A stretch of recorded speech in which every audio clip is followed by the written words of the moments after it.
Welcome to Birdseas. Thanks so much for listening.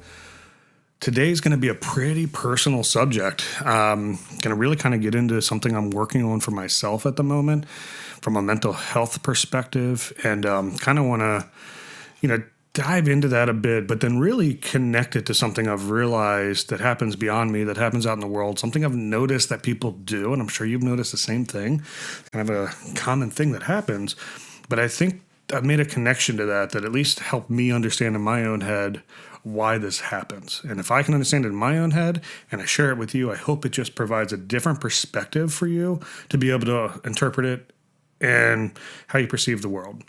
So what am I talking about? So something I'm working on for myself is something called a core belief. Now, what is a core belief? A core belief is something that we have, that we think is true. It's something below the conscious. It's below the realm.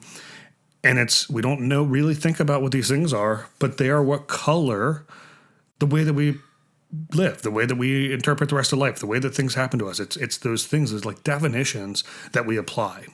That's what a core belief is. We don't think about them. We don't necessarily even know what they are. They just are what they are. And they just drive us in everything we do. So I've been really working on identifying what those core beliefs are and just understanding why they are, maybe trying to think back on things that have happened in my life that shape that belief structure. And then how can I work on changing those beliefs? How can I become the version of myself that I want to be? How can I change those?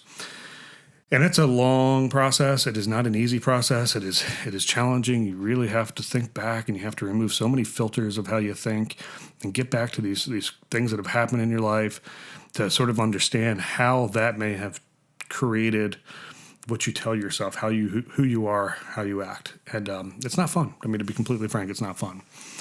But recently I just had this sort of thought of like, it's not an uncommon practice that people self-sabotage.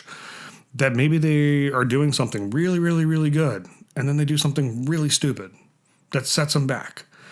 And why do they do that? It's not just once or twice. It happens all the time. You can look at it from like a substance abuse perspective. Somebody was clean for a long time, and then they did something stupid. You can look at it from relationships.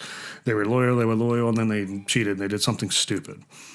You see this all the time in so many different things where somebody's doing really good, and they just do something stupid to bring themselves back.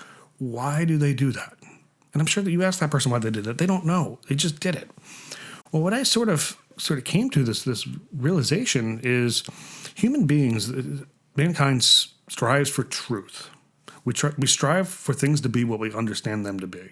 I think you can go really deep, and I don't want to go super deep in this, but the idea that humans are able to sort of build these complex stories that describe events that have happened throughout history is pretty interesting. We believe these things to be true. We don't know.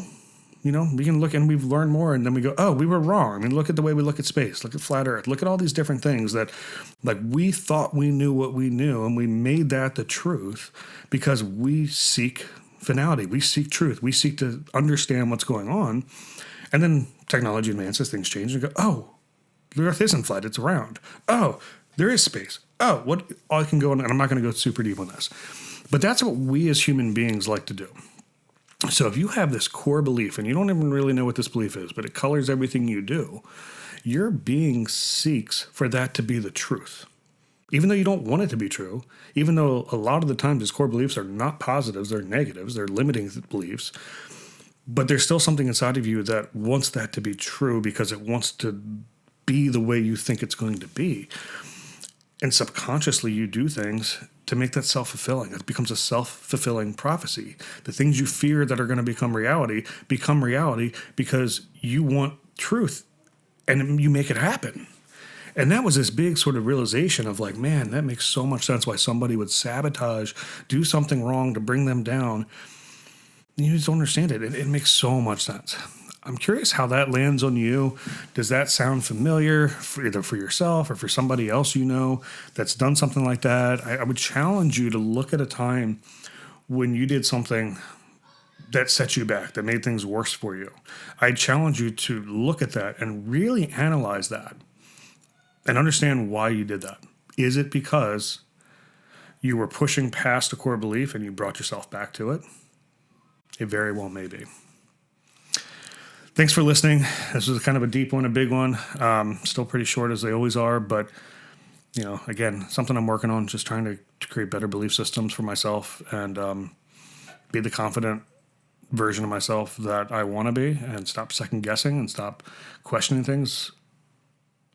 And so far, it's working. So far, I feel like I have gotten way more confidence from working on this. I'm not where I want to be, but I'm really happy with the progress. I believe this is work that is time well spent, effort well spent. Not only for just mental health and just being the better version of me that I want to be, but I think it helps in business. I think it helps in so many other things, just really being able to like slow down and do more responding instead of reacting, controlling the reactions.